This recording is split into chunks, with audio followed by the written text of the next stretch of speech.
Tinapay mula sa langit. A daily morning devotion with CRC family.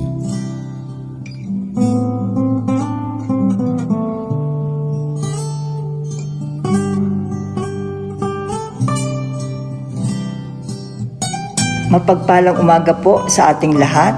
Ako po si Pastora Chona Reyes ng CRC Batangas Daughter Church. Purihin po ang Panginoon at nabigyan po muli ako ng pagkakataon na magbahagi ng salita ng Diyos na matatagpuan sa aklat ng Deuteronomy. Bago po tayo magpatuloy, tayo po muna ay manalangin. Ama naming Diyos na makapangyarihan sa lahat, kami po ay lumalapit at humihingi po ng gabay ng banal na Espiritu sa aming pong pag-aaral ng iyong salita. Let your Holy Spirit be our teacher today. Dalangin ko po ng iyong salita ay mag-minister sa bawat makikinig sa umagang ito. Ito po ang aming dalangin sa pangalan ni Jesus. Amen. Ang salita po ng Diyos ay matatagpuan natin sa 13 kabanata ng Deuteronomy, talata 12 to 14a. Ito po ay pinamagatang How to Deal with Reports of a City Given Over to Idolatry. Basahin po natin ang mga talata. Sabi po sa verse 12, kapag nabalitaan ninyo na sa alinman sa mga lungsod na ibinigay sa inyo ni Yahweh, ay may mga manlilinlang at nanghihikayat sa mga taga roon upang sumamba at maglingkod sa mga Diyos-Diyos ang hindi man ninyo kilala. Siya sa atin ninyo itong mabuti at kapag napatunayan ninyong totoo. Purihin ang Diyos sa pagkakabasa ng kanyang salita. Ang tema po ng ating pag-aaralan ay hinamo ng Deuteronomio 13:12 to 14 ang mga mananampalataya na masigasig na hanapin ang katotohanan at itaguyod ang kanilang layunin sa paglilingkod sa Diyos. Paglabanan ang anumang tukso patungo sa idolatriya. Nabubuhay tayo sa isang mundong puno ng mga abala na inilalayo tayo sa ating tunay na layunin sa Diyos. Una, hinihimok tayo ng mga talatang ito na manatiling mapagbantay laban sa mga impluwensyang sumasamba sa mga Diyos-Diyosan. Ang Diyos ay nagbibigay ng mga lungsod na tirahan na sumisimbolo sa kanyang mga pagpapala at layunin para sa ating buhay.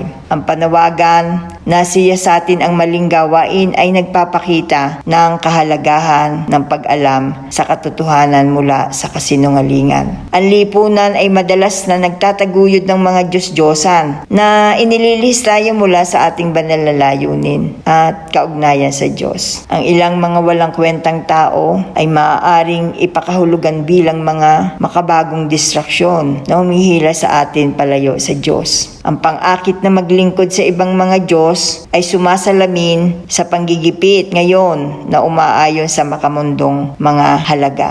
Pangatlo, hinihikayat ng talatang ito ang personal na pagbabago sa pamamagitan ng katotohanan at isang matatag na pangako sa Diyos. Dapat nating patuloy na hanapin at suriin ang ating buhay upang may ayon sa kalooban ng Diyos. At sa pamamagitan ng kasipagan sa pananampalataya, nilalabanan natin ang pang-akit ng idolatria at itinataguyod ang layuning ibinigay sa atin ng Diyos. At bilang pagtatapos, bilang konklusyon, sa pamamagitan ng paglalapat ng Deuteronomy 13:12 to 14, ang mga mananampalataya ay maaaring labanan ang mga modernong idolo at matupad ang kanilang banal na layunin na nakasentro ang kanilang buhay sa katotohanan ng Diyos. Purihin po ang ating Panginoon. Tayo po ay manalangin. Panginoon, marami pong salamat sa mga salitang narinig namin sa umagang ito. Dalangin po namin na patuloy kayong kumilos sa aming mga buhay. Tulungan mo po kaming maging aware sa mga maling katuruan na laganap po sa panahong ito.